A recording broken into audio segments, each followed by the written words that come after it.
আসসালামু আলাইকুম, welcome to my channel just clips with Sonia. I hope আপনারা সবাই অনেক ভালো আছেন। আলহামদুলিল্লাহ আমি অনেক ভালো আছি।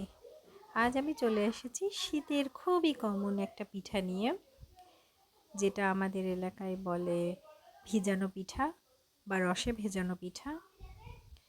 তো এই রসে ভেজানো পিঠার নাম হলেও আমরা কিন্তু এখানে কোনো ধরনের রস ব্যবহার করতে পারিনি।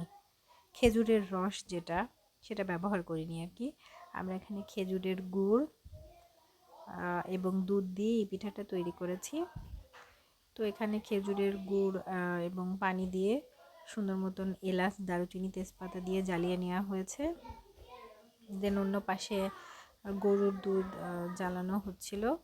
তার সাথে আমরা গুঁড়া দুধ দিয়ে দুধটাকে আরেকটু গ্রেভি করে নিয়েছিলাম, যেন পিঠাটা খেতে অনেক বেশি মজাদার হয়।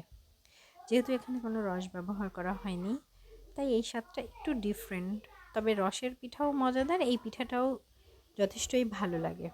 তাই রস না থাকলে কিন্তু এভাবেই পিঠাটা অনেক মানুষই এভাবেই বানিয়ে খায়। তো যাই হোক, আমরা দুধটাও অ্যাড করে দিয়েছি পিঠাতে। দেন মিষ্টিটা একটু চেক করে দেখতে হয় যে মিষ্টিটা একদম ঠিকঠাক আছে কি না। যদি একদম ঠিকঠাক থাকে তাহলে তো ওকে। দেন হালকা খুব শর্ট টাইম এটা কুক করা হয়। একটু জাল হলেই পিঠাটাকে আমরা রেখে দিয়েছিলাম। দেন কতটা রস সোক করে নিয়েছে সেটা দেখতেই পাচ্ছেন, কারণ পিঠাগুলো কিন্তু খুবই সফট হয়ে গিয়েছে।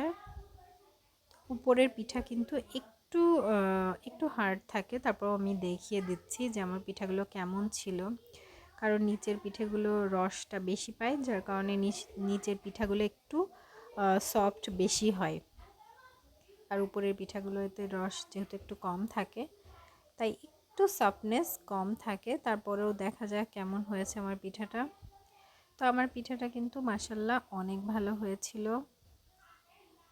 তো আপনাদের অনেক ধন্যবাদ। Thanks for watching.